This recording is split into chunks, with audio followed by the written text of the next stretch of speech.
So let's talk about some of the common unbiased estimators. Those are point estimators. So common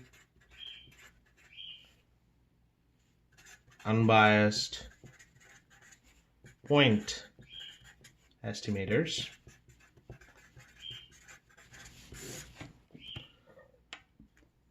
So the first set of estimators is pretty obvious. Expectation of y bar, which is the sample mean, is an unbiased estimator of the population mean mu. And I'm also writing the variance at the same time. These are not unbiased, but these are what's the variance is. Number two, expectation of p hat. This is the estimated proportion, which is expectation of y over n, which is p, the population proportion. I'm just writing variance of p hat at the same note, which is p times 1 minus p over n.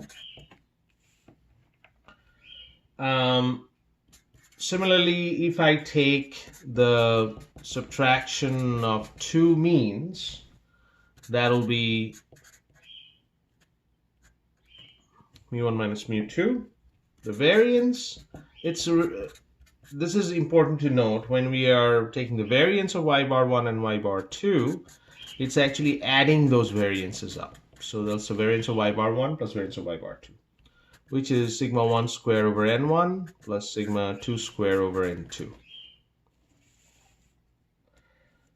And if I take the expectation of p1 hat minus p2 hat, then that should be p1 minus p2. Variance of p1 hat minus p2 hat, that should be variance of p1 hat plus variance of p2 hat, which is in turn is actually p1 q1 over n1 plus p2 q2 over n2. So these are the few variances and the expectations, which is the unbiased estimator of the population. Now here is one proof that is very important. This is about proving. So this is the theorem. Show that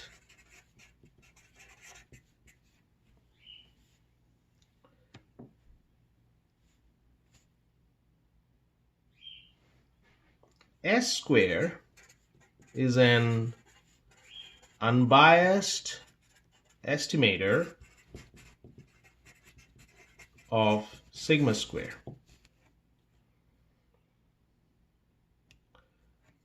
So how to show that?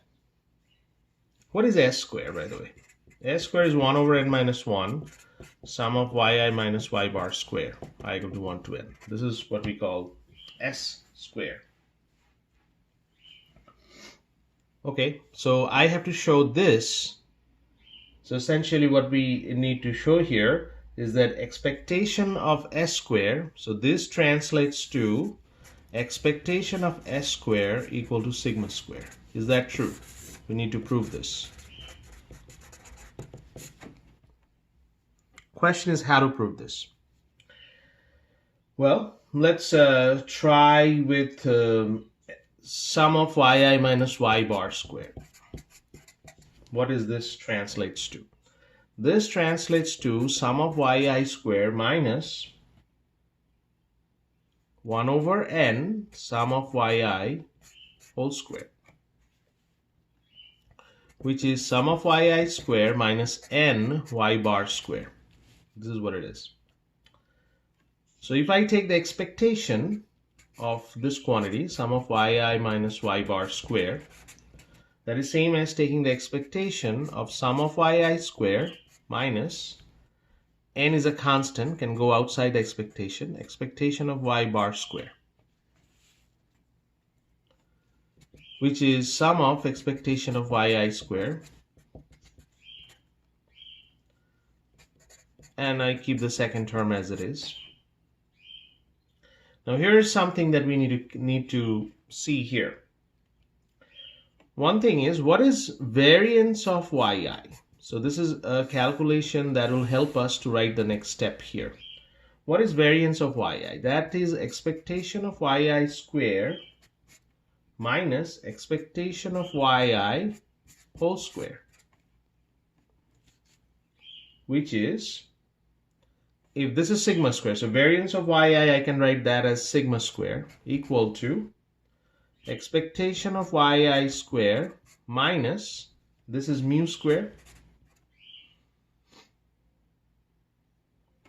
So expectation of yi square is essentially sigma square plus mu square. That's what we're going to replace here.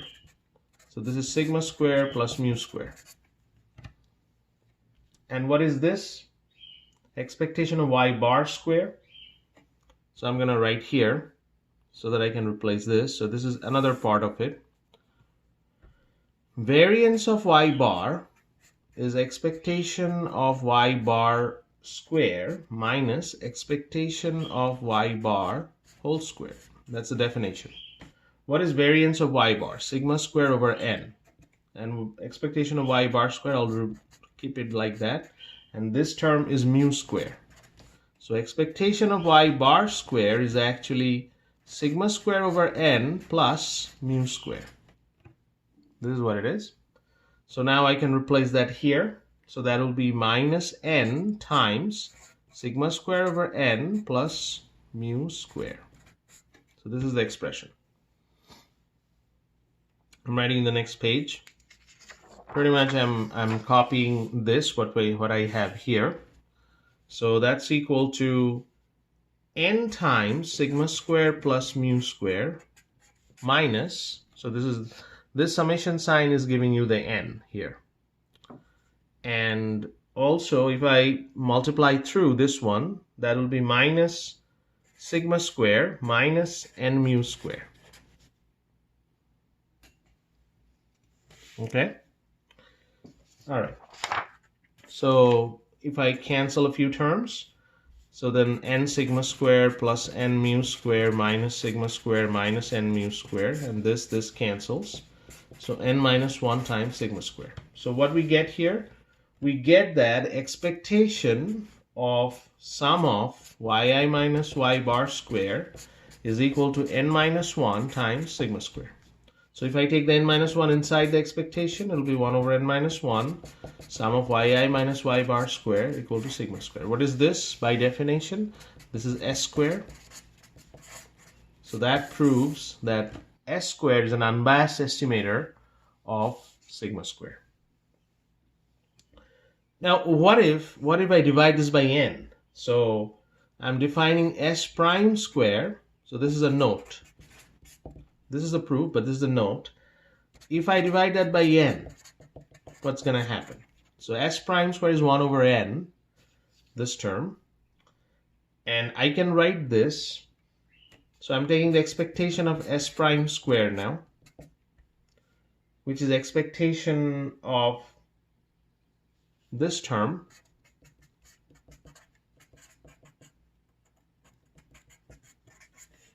I can take the 1 over n outside. The expectation of this term we already calculated. That's n minus 1 times sigma square.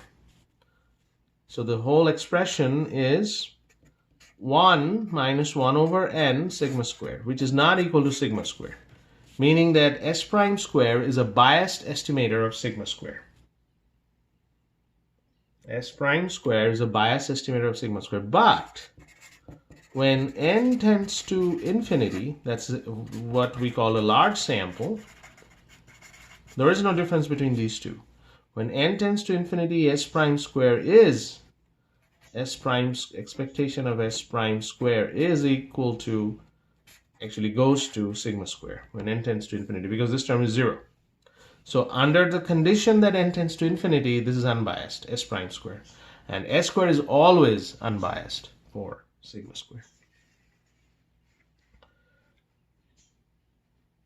All right, so this is what we want to discuss today, a little bit of unbiasedness properties and one theorem. I'm gonna discuss a little bit more, then gonna add more problems to the existing homework. All right.